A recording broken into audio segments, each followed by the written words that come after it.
Assalamualaikum warahmatullahi wabarakatuh.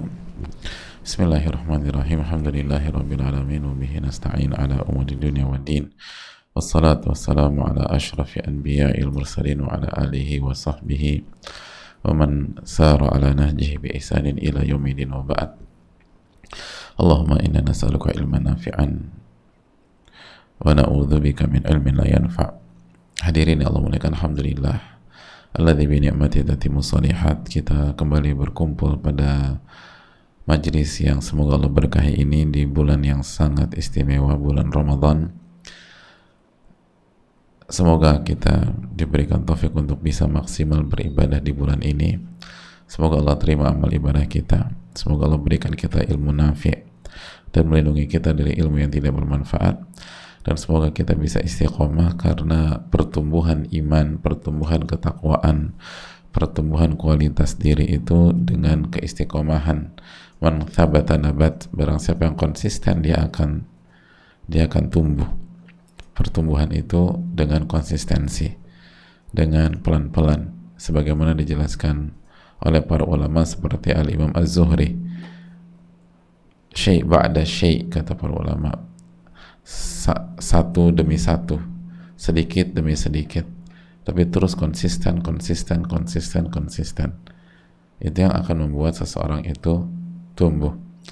Adapun sporadis, adapun langsung blok banyak, adapun jumlah besar tapi sekali-sekali, maka itu tidak kuat untuk membangun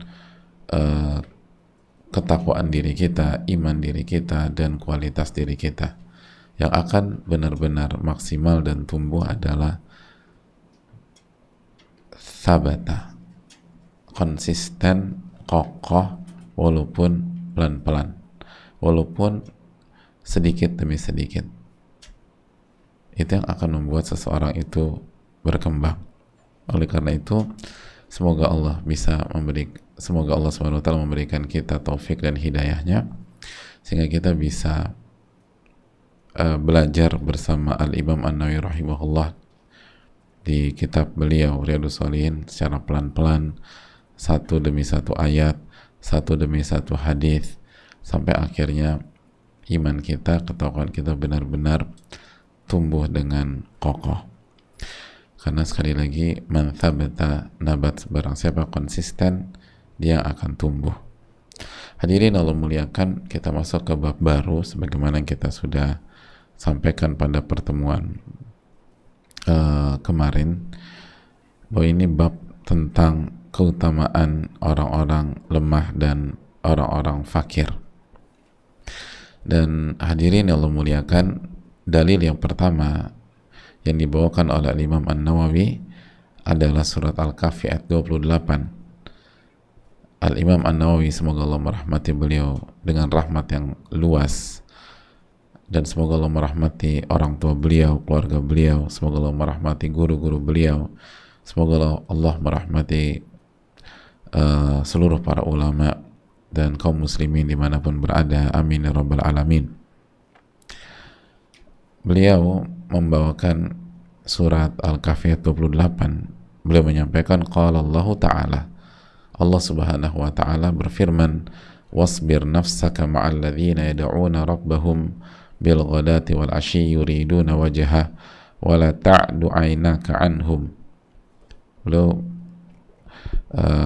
berhenti sampai di sini, tapi ayatnya masih ada kelanjutannya, hadirin. wala ta'du 'ainaka 'anhum turidu zinatal hayatid dunya wala tuti' man aghfalna qalbahu an dzikrina wattaba'a hawahu wa kana amruhu furuta.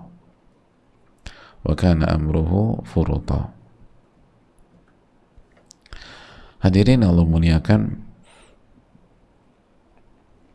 ayat yang sangat istimewa, ayat yang sangat penting untuk kita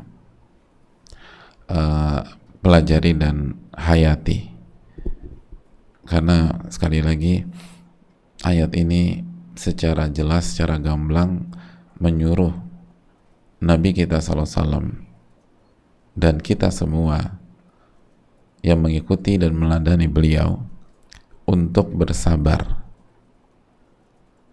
Bersabar bersama siapa? Bersabar ketika bersama orang zalim? Bukan. Bersabar bersama dengan orang-orang jahat? Bukan.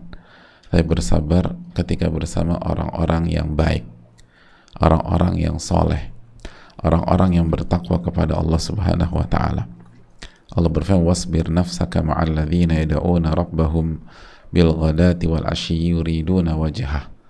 Dan sabarkan diri engkau bersama orang-orang yang menyeru, orang-orang yang berdoa, orang-orang yang beribadah kepada Rabb-nya bil ghadati wal ashyi, di pagi dan petang.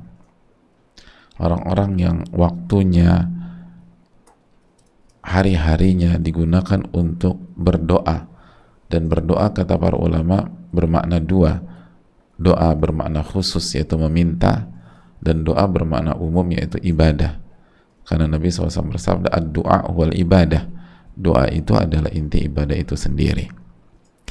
Jadi hadirin Allah muliakan, bersabarlah bersama orang-orang yang senantiasa berdoa meminta kepada Allah dan beribadah kepada Allah Subhanahu wa ta'ala di pagi dan petang, di setiap waktunya atau di sepanjang harinya.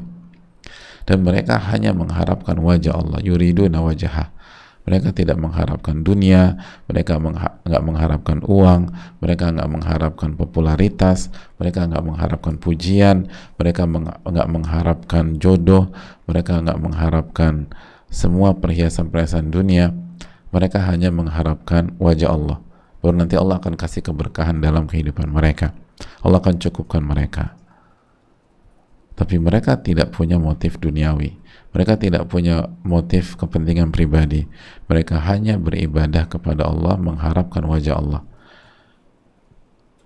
Nabi SAW dan kita semua itu disuruh sabar bersama sosok-sosok tersebut. Wasbir nafsaka ma'al ladzina yad'una rabbahum bil ghadati wal ashyi yuriduna wajhah. Dan bersabarlah bersama orang-orang yang beribadah, berdoa kepada Rabb-nya di pagi dan petang, di sepanjang waktu, semata-mata hanya mengharapkan wajah Allah Subhanahu wa ta'ala. Semata-mata hanya mengharapkan wajah Allah Subhanahu wa ta'ala. Sebagian ulama mengatakan orang-orang benar-benar mujahadah, orang-orang benar-benar memperjuangkan imannya, memperjuangkan ketakwaannya, berjuang dalam mengendalikan hawa nafsunya, bergaul dengan orang seperti itu dan bersabarlah. Walaupun, nah ini poinnya, di antara keterangan para ulama tafsir, walaupun mereka miskin, walaupun mereka fakir, walaupun mereka lemah, dan memang mayoritas mereka bukan orang-orang yang berkecukupan, sebagaimana hadis, ada yang ingat hadisnya? Hadis Abu Sufyan dengan Heraklius. Ketika Heraklius bertanya kepada Abu Sufyan, apakah mayoritas pengikut Muhammad ini orang kaya atau orang miskinnya? Lalu kata Abu Sufyan, orang miskin. Dan kata Heraklius, dan begitulah mayoritas pengikut para nabi dan rasul. Begitulah pengikut para nabi dan rasul. Mayoritas. Betul, Abu Bakar kaya, Umar tokoh, Uthman pengusaha papan atas, Abdurrahman bin Auf pengusaha hebat, Sa'ad bin Abi Waqqas kaya, tapi mayoritas tidak. Bagaimana dengan Bilal? Bagaimana dengan Sumayyah? Bagaimana dengan Yasir? Bagaimana dengan Ammar bin Yasir? Bagaimana dengan Khabbab bin Al-Arad? Bagaimana dengan Mus'ab bin Umair? Bagaimana dengan Al-Suffah? Di antara keterangan para ulama bisa dicek di dalam tafsir Al-Baghawi, ayat ini diperuntukkan untuk ahli suffah, kurang lebih 700 orang mereka. Dan Al-Suffah itu nggak punya rumah, hadirin.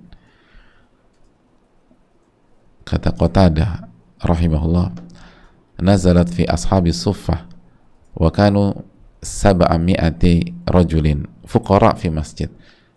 Ini ayat turun untuk ahlu suffah. Ahlu suffah itu orang-orang yang tinggal di Masjid Nabawi karena nggak punya rumah. Mereka orang-orang fakir dan jumlah mereka 700 orang.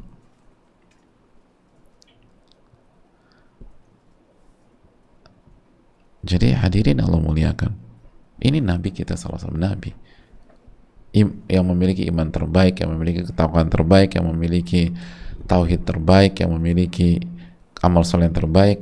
Allah perintahkan wasbir nafsaka ma'al ladzina yad'una rabbahum bil ghadati wal 'ashyi yuriduna wajha. Dan bersabarlah bersama orang-orang yang senantiasa berdoa, beribadah pagi dan petang, siang dan malam, dan mereka hanya mengharapkan wajah Allah Subhanahu wa taala.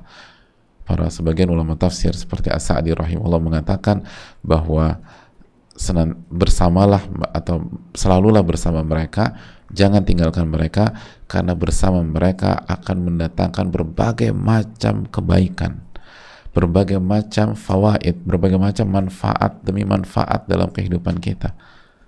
Jadi kalau kita sabar sama orang-orang seperti itu, walaupun secara dunia kayaknya nggak nguntungin nih gitu loh. Dan seringkali dengan bergaul bersama sosok-sosok atau orang-orang yang nggak punya, kita yang lebih sering keluar uang gitu loh. Walaupun mereka nggak minta. Tapi kalau hitung-hitung, kayaknya pengeluaran aku banyak deh 3 bulan ini. Oh, karena aku tuh bergaul dengan mereka. Walaupun mereka nggak minta, kan kita bantu mereka, kita ini. Mereka nggak minta, mereka punya izzah, mereka punya kemuliaan. Mereka bukan peminta-minta. Mungkin kalau mereka sampaikan ini, itu juga dikasih kepada orang lain, bukan untuk mereka. Sebagaimana keterangan para ulama-ulama klasik.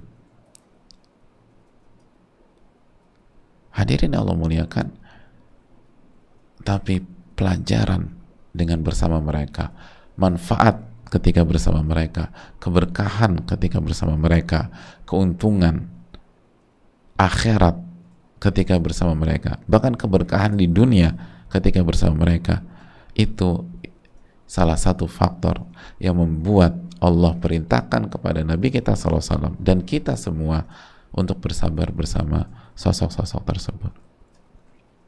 Bersabar. Ya, harus bersabar. Sebagian ulama menjelaskan kenapa bersabar, karena nggak mudah bersama orang-orang yang polanya ada beribadah, polanya berdoa, dan nggak mengharapkan dunia, itu nggak mudah. Ada banyak faktor dijelaskan sebagian para ulama. Kenapa sih kita harus bersabar menghadapi mereka? Dan apa sisi nggak mudahnya? Di antaranya dijelaskan oleh sebagian para ulama, karena orang-orang yang pola hidupnya beribadah, berdoa, dan hanya mengharapkan wajah Allah, maka mereka orang-orang yang punya prinsip, dan bersahabat dengan orang-orang punya prinsip itu nggak mudah, hadirin. Mereka punya prinsip, mereka nggak bisa disetir dengan dunia, mereka nggak bisa disetir dengan uang, mereka nggak bisa diarahkan, mereka nggak bisa jadi orang-orang yang ABS, asal Bapak senang karena kita punya uang, karena mereka nggak tertarik. Lihat ayatnya, yuriduna wajhah, mereka beraktivitas setiap hari, yuriduna wajhah, mereka hanya mengharapkan wajah Allah. Mereka ketika bergaul sama kita, kalau mereka mau menerima kita gitu, mau dekat sama kita, mereka nggak tertarik dengan uang kita, nggak tertarik dengan ketampanan kita, nggak tertarik dengan kecantikan kita, nggak tertarik dengan popularitas kita misalnya, nggak tertarik dengan kedudukan kita, nggak tertarik dengan jabatan kita, nggak tertarik dengan barang-barang kita. Nah, orang kayak gitu kan susah untuk diinikan. Walaupun mereka nggak punya apa-apa, tapi mereka nggak tertarik sama itu. Coba kalau mereka tertarik sama uang kita, kan enak. Tinggal kita kasih uang dan kita bisa setir mereka kemanapun yang kita mau. Kita bisa arahkan. Kalau itu enggak. Mereka punya prinsip. Mereka hanya cari wajah Allah.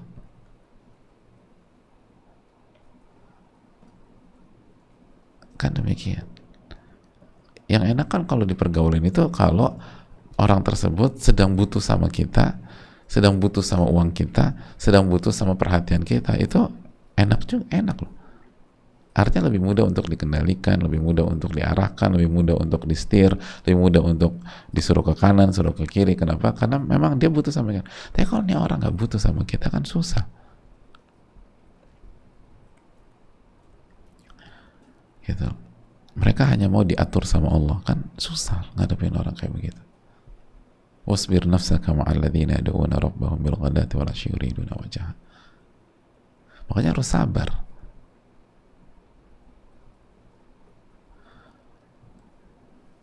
Kita misalnya pergi ke luar kota atau pergi ke Bandung atau ke Jawa Tengah, kita pengen cepat-cepat sampai gitu misalnya. Terus begitu masuk waktu sholat, udah sholat asar nih, dia bilang kita mampir rest area. Enggak, kita harus cepat-cepat, kita harus aku pengen buru-buru. Enggak, mampir rest area. Nanti makan waktu, kita belum sholat nih, mampir ke rest area. Ah, kita pengen cepat-cepat, udah kalau gitu saya turun di sini aja. Bayangkan dia minta turun di tol misalnya. Ribet banget sih buat dia. Mungkin ada celutukan demikian bagi sebagian orang. Ribet banget buat dia nih. Atau mungkin ada di komunitas kita lagi asik ngomongin orang. Mohon maaf. Saya ingin kita ganti topik ya. Atau mohon maaf, kita bicara yang lain aja yang lebih bermanfaat ya. Lagi asik ngomongin orang, lagi asik menyebutkan hal negatif tentang orang, tiba-tiba di-cut sama dia. Mohon maaf. Mendingan kita bahas tafsir surat Al-Fatihah yang kemarin kita pelajari ya. Ini orang dari planet mana sih? Mana ada lagi ngumpul makan siang bahas surat Al-Fatihah. Ribet banget, besok-besok jangan bawa dia lagi nih. Jadi quote and quote, ada keribetan berhadapan dengan orang-orang seperti ini. Karena nggak bisa bebas gitu loh. Ada batasan.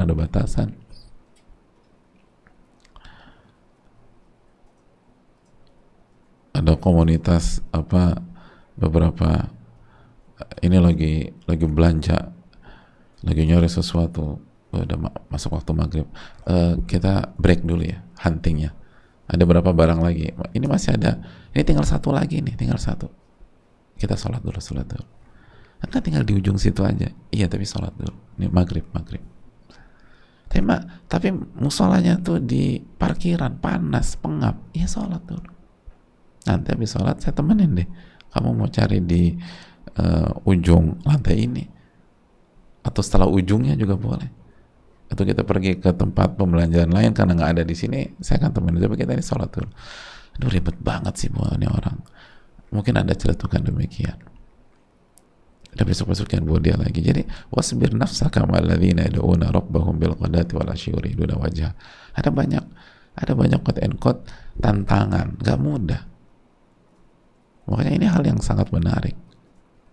Sabar itu identik menghadapi orang yang nyebelin kan gitu ya.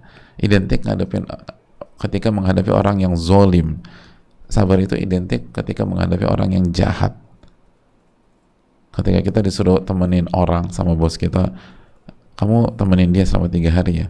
Terus dia berlagak bosi segala macam, terus kita curhat sama teman kita. Aduh, gue nggak betah deh nemenin dia seharian, bosi banget. Kata teman kita, udah sabarin aja, 2 hari lagi kok, 2 hari lagi. Tapi lama banget. Sabar tuh identik dengan ngadepin orang-orang yang zalim. Atau seorang istri ngadepin suami yang zalim, sabar dah, kata istrinya, kata teman sahabatnya, sabar ya, tapi dia tuh zalim, ya sabar, doain. Terus kita juga banyak salah. Sabar identik ngadepin orang yang zalim, ngadepin orang jahat. Tapi di ayat ini wasbir nafsaka ma'al ladzina yad'una rabbahum bil ghadati wal 'ashyi yuriduna wajhah. Ini sangat unik, sangat menarik. Kita suruh sabar ngadepin orang-orang yang polanya beribadah kepada Allah, polanya doa kepada Rabbul Alamin, doanya berzikir kepada Allah, dan mereka nggak punya kepentingan. Walaupun mereka miskin, mereka nggak bisa dibeli, hadirin. Itu kan susah ngadepin orang itu. Nggak bisa dikendalikan untuk ngikutin kemauan kita dan hawa nafsu kita, sulit. Apalagi kita yang memang punya karakter dominan atau terbiasa di lingkungan yang semuanya tuh ngikut kita, semuanya itu asal bapak senang, semuanya itu pokoknya apa kata bapak. Terus ketemu yang begini, ini orang nih penghasilannya di bawah pegawai saya yang paling rendah, tapi nggak bisa saya ini gitu. Sedangkan di kantor saya bisa kendalikan orang yang penghasilannya mungkin 20 kali lipat dari dia, tapi ini orang nih saya tahu penghasilannya minim banget tapi nggak bisa di ini kan, yang ada saya harus ngikutin dia karena dia benar gitu. Maksudnya itu kan enak gak sih ngadepin begitu? Secara nafsu enggak, tapi bertahan kata Allah, sabar, karena bersama mereka itu fawaid, manfaat, ada keberkahan, ada kebaikan. Itu yang perlu kita tanamkan bersama-sama. Dan diantara keterangan sebagian para ulama, hadirin, karena kenapa kita disuruh sabar, ini juga menarik, karena orang-orang yang yuriduna yada'una rabbahum bil ghadati wal asyi yuriduna wajha, orang-orang yang polanya beribadah, orang-orang yang senantiasa mengharapkan wajah Allah. Saya ingin tanya, orang-orang seperti itu orang-orang soleh atau bukan? Hadirin, soleh atau bukan? Bertakwa apa tidak? Tapi pertanyaan di sisi lain, orang-orang soleh setinggi apapun kesolehannya, sempurna apa tidak? Tidak sempurna. Bisa salah apa tidak? Pasti salah. Kullu bani Adam khata, setiap anak Adam banyak melakukan kesalahan. Sesoleh apapun seseorang, sebertakwa apapun seseorang, itu pasti melakukan kesalahan, bahkan bukan satu dua kesalahan, banyak kesalahan. Dan seringkali kita secara kejiwaan itu, hadirin, kalau ketemu dengan orang yang spesial, ekspektasi kita tuh tinggi banget, dan itu bisa berakhir dengan kekecewaan kalau ternyata ada satu dua sikap beliau atau satu dua sikap dia yang tidak sesuai dengan ekspektasi kita. Akhirnya kita sakit hati, pergi, padahal di luar lebih parah lagi daripada dia. Bisa di ini kan, ketika Nabi SAW disuruh, kan di salah satu keterangan dalam ayat ini kan, ini untuk Nabi SAW, bersabarlah bersama orang-orang seperti itu, dan mereka adalah para sahabat Nabi SAW. Sekali lagi, para sahabat radhiyallahu anhum, orang-orang terbaik, tapi dalam sejarahnya pernah melakukan kesalahan. Perang Uhud ada miss. Kalau orang-orang terbaik aja bisa melakukan kegelinciran, tapi ingat, balik lagi mereka, dan dibandingkan kita, dosa kita terlampau amat banyak, jadi kita harus jaga adab, dan Allah telah ampuni dosa-dosa mereka. Tapi poinnya adalah, setinggi-tinggi iman seseorang, setinggi-tinggi ketakwaan seseorang, setinggi-tinggi kesalahan seseorang, dia tetaplah manusia. Kullu bani Adam khata, setiap anak Adam banyak melakukan kesalahan, banyak. Maka ketika seseorang itu melakukan kesalahan, kita harus sabar. Dan bisa jadi kesalahan yang dilakukan oleh orang-orang yang imannya spesial itu lebih mengecewakan sebagian orang dibanding kesalahan yang sama yang dilakukan memang oleh orang-orang yang terkenal dengan pendosa di masyarakat misalnya. Karena apa? Karena ekspektasi kita, ekspektasi lingkungan terhadap orang seperti itu tinggi banget, tinggi. Nah, kita harus fair. Makanya disuruh sabar, wasbir nafsaka ma'al ladzina yad'una rabbahum bil ghadati wal 'ashyi yuriduna wajha. Ada banyak keterangan yang menarik tentang ayat ini dan bermanfaat bagi kita. Ingat, kita ketika kita bersahabat dengan orang soleh, kita bukan bersahabat dengan malaikat. Ketika kita bersahabat dengan misalnya ibu-ibu bersahabat dengan wanita soleha atau sahabat yang soleh, dia bukan bidadari. Pasti ada miss, pasti ada kekeliruan, pasti ada kekhilafan. Sabarlah ngadepin itu. Karena kalau kita nggak sabar, ngadepin orang yang di bawah mereka, lebih banyak lagi kesalahannya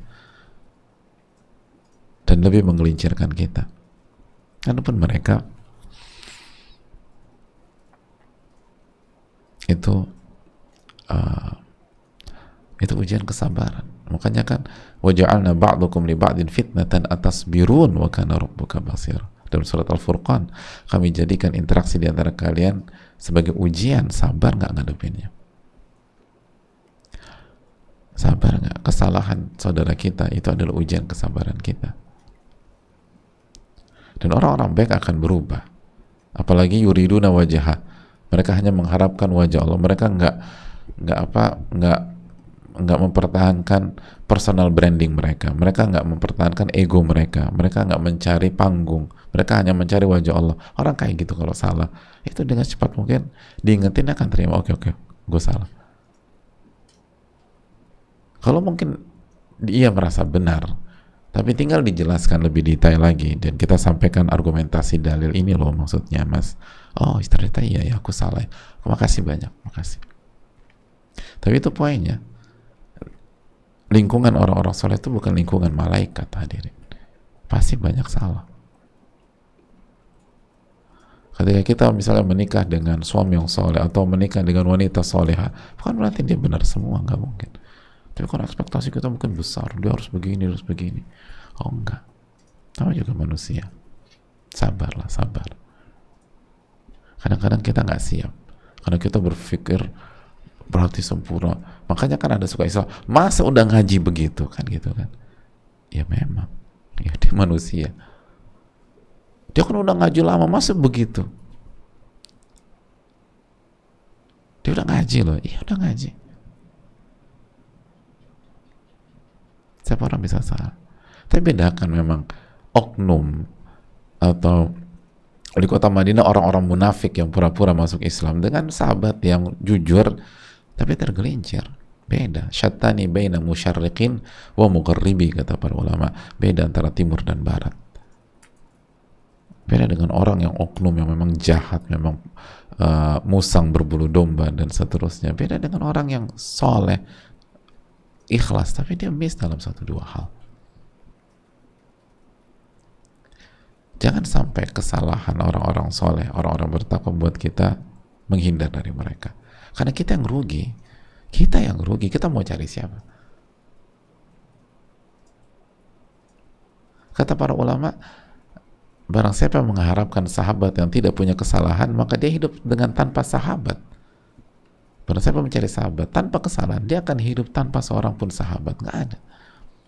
Sebagian ulama mengatakan bahwa Anda mengharapkan aroma harum dari kayu gaharu tanpa mau bersabar dengan asapnya, itu nggak mungkin. Tahu kayu gaharu kan? Salah satu bahan baku parfum atau frekuensi yang papan atas gitu loh. Parfum atau frekuensi yang ada note atau ada aroma gaharu itu kan mahal. Tapi kalau diolah menjadi parfum kan udah tinggal semprot aja. Tapi kalau misalnya kayunya, dan kayunya mahal hadir. Banyaklah yang ngerti masalah ini. Itu kan cara dan kayunya aja itu bisa mengeluarkan aroma yang harum. Tentu saja harum itu subjektif ya, cocok-cocokan ya. Tapi banyak banget orang yang suka, makanya mahal harganya. Itu kan untuk bisa mencium aroma kayu itu, dan ini kayu papan atas untuk aroma. Itu gimana caranya? Dicium-cium gitu? Atau dimasukin ke hidung gitu? Kayak antigen? Kan enggak. Itu kan dibakar, dan dibakar mengeluarkan asap, dan banyak orang nggak suka dengan asapnya. Nah, ulama memberikan analogi seperti itu. Anda mau mendapatkan aroma harum dari gaharu, sedangkan Anda nggak mau bersabar terhadap asapnya, ya nggak ada kayu gaharu begitu. Kalau mau kayu gaharu ya harus ada asapnya. Itu dua sisi yang nggak bisa dipisahkan, atau bahasa kita dua sisi mata uang yang nggak bisa dipisahkan. Ya mau bersahabat dengan orang soleh, mau bersahabat dengan wanita soleha, mau menikah dengan laki-laki soleh, mau menikah dengan wanita soleha, mau berguru dengan ulama yang benar-benar rabbani dan seterusnya, atau mau punya murid yang baik-baik. Ingatlah mereka semua tetaplah manusia, yang pasti ada kesalahan, pasti ada kekurangan, pasti ada miss. Jangan gara-gara kesalahan tersebut Anda tinggalkan mereka. Karena Anda yang rugi, bukan mereka yang rugi, Anda yang rugi.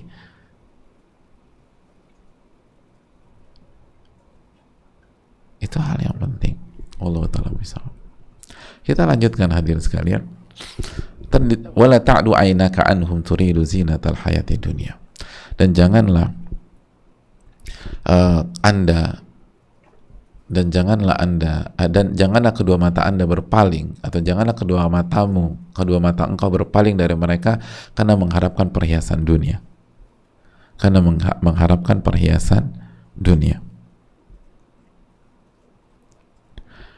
Hadirin Allah muliakan, lihat penekanan. Dan janganlah berpaling dari mereka lalu pindah ke orang-orang kaya, orang-orang yang secara kedudukan dunia tinggi, karena mengharapkan dunia dari mereka. Itu maksudnya dijelaskan sama para ulama.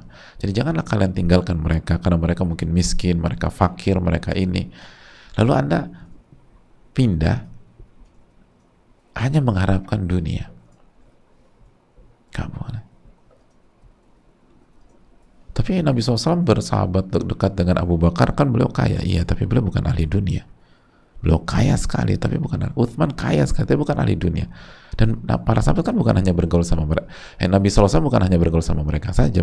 Nabi SAW bergaul sama Bilal, bergaul sama Khabbab, bergaul sama Sumayyah, bergaul sama Yasir, dan para sahabat-sahabat yang miskin di Madinah. Beliau bergaul dengan Ahlu Suffah, nggak bergaul hanya sebatas dengan mereka. Jadi hadirin Allah, jangan berpaling dari orang-orang soleh hanya karena mereka miskin, hanya karena mereka fakir, hanya karena mereka nggak punya apa-apa, lalu kita beralih ke ahli dunia, orang-orang yang kaya, dan hanya punya kelebihan secara dunia. Mereka nggak taat sama Allah, mereka nggak mentauhidkan Allah, mereka tidak dekat sama Allah atau mendekat sama Allah, semata-mata hanya untuk mendapatkan bagian dari dunia. Itu dilarang sama Allah, nggak boleh demikian. Nggak boleh demikian. Tapi kalau misalnya ada orang kaya, terus imannya baik, ibadahnya oke, bahkan lebih baik daripada sebagian orang miskin, tidak ada masalah. Dan tetap bergaul dengan orang-orang miskin juga. Yaitu tadi kalau kita tanya siapa sih sahabat paling dekat dengan Nabi SAW, yang paling membuat Nabi SAW nyaman, Abu Bakar. Dan Abu Bakar sangat-sangat kaya.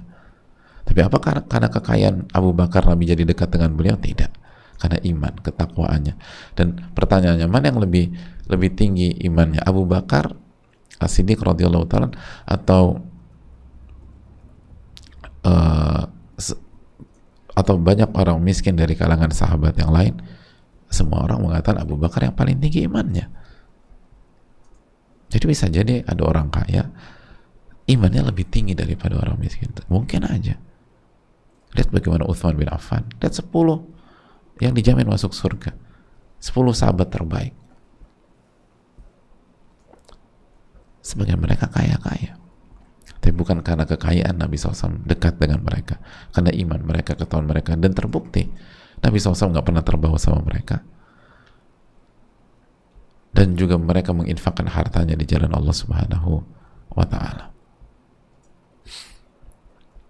Hadirin Allah muliakan. Dan berikutnya, wala tuti' man aghfalna qalbahu an dzikrina wattaba'a hawahu wa kana amruhu furuta.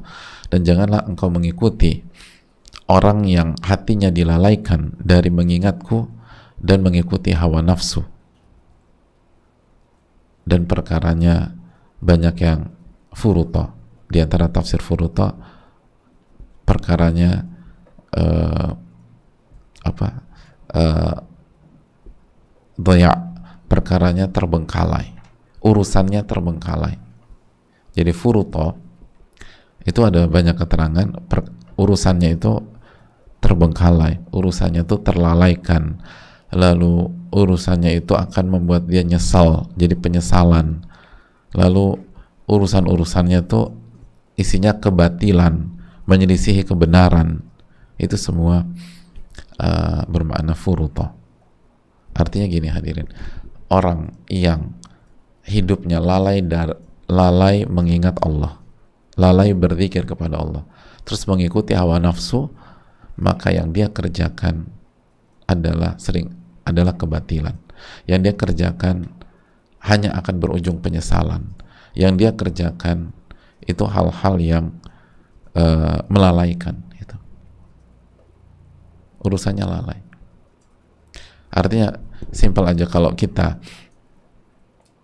sebagai hamba lupa mengingat Allah dan mengikuti hawa nafsu kita, maka akan ada banyak perintah-perintah Allah yang kita lalaikan.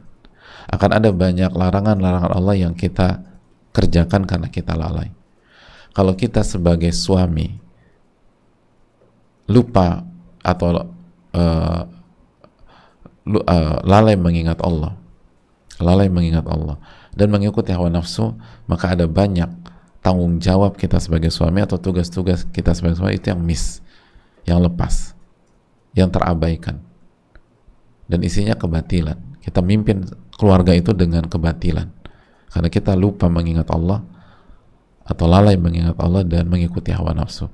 Kalau kita menjadi istri itu lalai mengingat Allah dan mengikuti hawa nafsu, maka tugas-tugas istri kita terbengkalai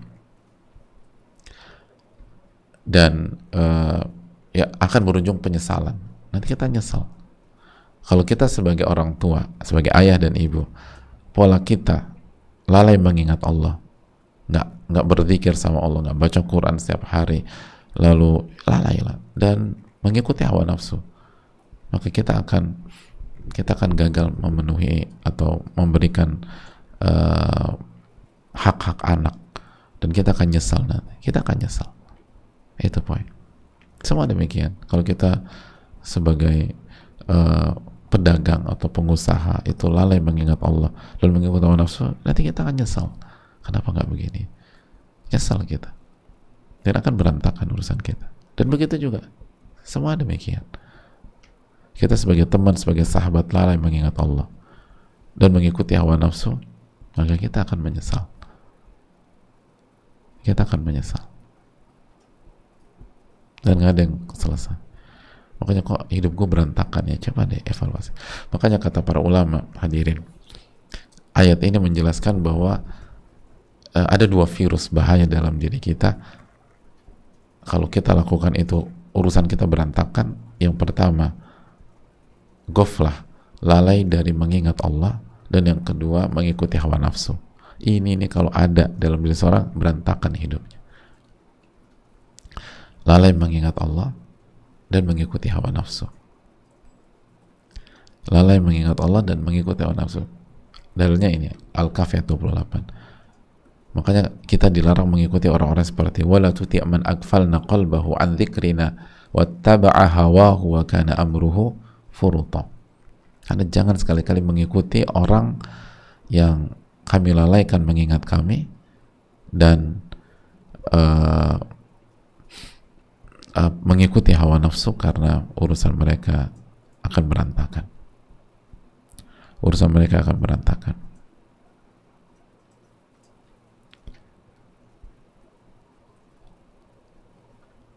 Jadi pemahaman terbalik, kalau kita mau mengikuti orang, kalau kita ingin bersahabat sama orang, yang perlu kita cek adalah yang pertama, seberapa sering dia mengingat Allah, dan yang kedua, dia pengikut hawa nafsu apa enggak. Itu. Kalau kita mau cari sahabat, cek ini orang sering nggak ngingat Allah. Yang kedua, ikutin hawa nafsu apa enggak. Kalau kita mau menikah gitu, kalau kita mau cari suami, lihat ini laki-laki seberapa sering ingat Allah, terus ngikutin hawa nafsu apa enggak. Kalau kita mau cari istri, ini wanita ngikutin seberapa sering ingat sama Allah, dan dia ngikutin hawa nafsunya atau ngikutin tuntunan Allah dan Rasulnya SAW. Kalau kita mau semua demikian, apakah dia ngikuti, dia lalai mengingat Allah, dan apakah dia mengikuti hawa nafsu dia? Itu kuncian kalau kita ingin bersama dengan seseorang. Seberapa sering kita ingat Allah, dan apakah kita mengikuti hawa nafsu kita? Makanya dengan mengingat Allah dan mengikuti al-haq, mengikuti dalil, bukan hawa nafsu, mengikuti Al-Quran, bukan hawa nafsu, mengikuti sunnah Nabi SAW, bukan hawa nafsu. Walaupun hawa nafsu tidak harus dihilangkan seluruhnya, kita butuh hawa nafsu.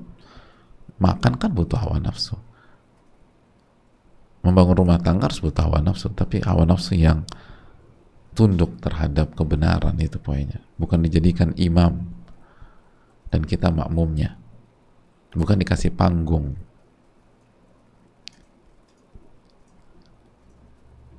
Jika kita mengingat Allah dan kita mengikuti al-haq, maka urusan kita akan dilancarkan sama Allah. Itu pemahaman terbaik, pemahaman terbalik, atau dalam bahasa ilmiahnya mafhum mukhalafah, atau kalau bahasa usul fikihnya dalilul khitab, pemahaman terbaliknya.